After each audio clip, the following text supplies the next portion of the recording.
Enquirer, and all other tabloids positioning themselves as innocents. Princess Di is dead. And who should we see about that? The driver of the car, the paparazzis, or the magazines and papers who purchase these pictures and make bounty hunters out of photographers?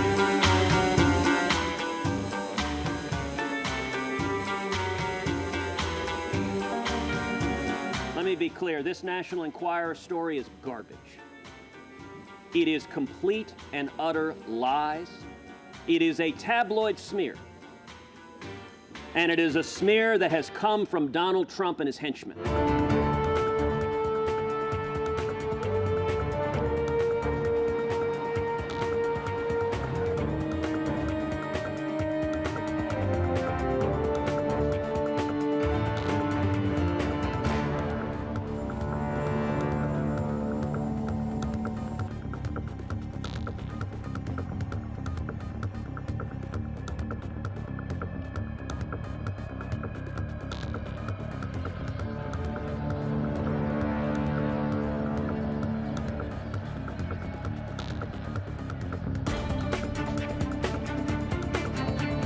What it looks like is that they took what they were doing there for granted, and they expected that Bezos was just going to capitulate because that's what everybody else did. But they grossly miscalculated. And the risk that they run now is felony criminal liability, depending on how they got those texts.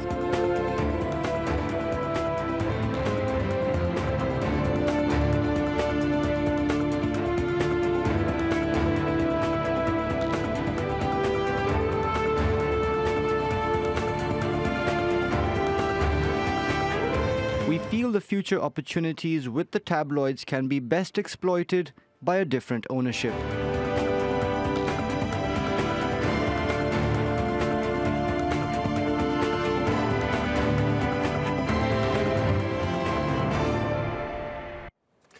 Let's get more on this now with TRT World's editor-at-large, Craig Copetas, who joins us from Paris. Hi, Craig. The National Enquirer is the publication that everyone loves to hate, but it's managed to survive while others have folded. Why then would American media be looking to offload it? Well, the National Enquirer once had a very important job. It kept America in touch with its ignorance. It's not needed anymore. We have Donald Trump to keep America in touch with its ignorance, and we've proven that Elvis is dead. In fact, they had a photo of Elvis in his coffin, and that Hillary Clinton married a space alien. So I think Donald Trump kind of fills that gap right now. So who do you think would be game enough to buy the National Enquirer, and what would they do with it?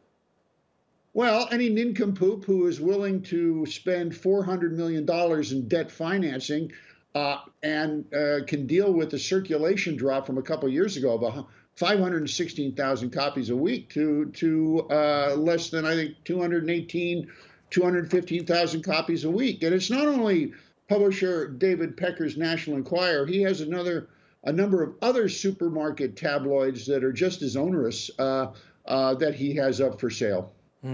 Now, the National Enquirer has been accused of buying damaging stories about Donald Trump and spiking them, a practice known as catch and kill. Federal prosecutors are apparently looking into this. Why would this be a problem for the publication? Well, it's illegal, first of all. In fact, in one instance, the federal government found that it was a political contribution. And American Media, the company that owns it, and the publisher David Pecker affirmed that the payment to one of Trump's Playboy bunny girlfriends was, in their words, to influence the election. And that's illegal under U.S. campaign law. Now, federal prosecutors have also started investigating extortion claims by the billionaire Jeff Bezos, as we saw in that story there. Do you think this might be the case that sinks the publication, similar to what Peter Thiel did with Gawker? Well, it could be similar, but according to the Amazon boss and his chief of security, it goes much deeper. They're claiming that our old friend Prince Mohammed bin Salman of Saudi Arabia was behind this campaign to publish, compromising photographs and a story about Jeff Bezos' love life in the Enquirer. And in fact, a few months before this all happened, the National Enquirer, I should say, the company that owns it, American Media, accepted millions of dollars from the Saudi government to put together and publish a glossy magazine extolling the virtues, in English, extolling the virtues of Prince Mohammed bin Salman of Saudi Arabia, and to release that in the United States. It was one giant wet kiss. We'll see what the prosecutors come up with. Craig Copetas in Paris, thanks as always.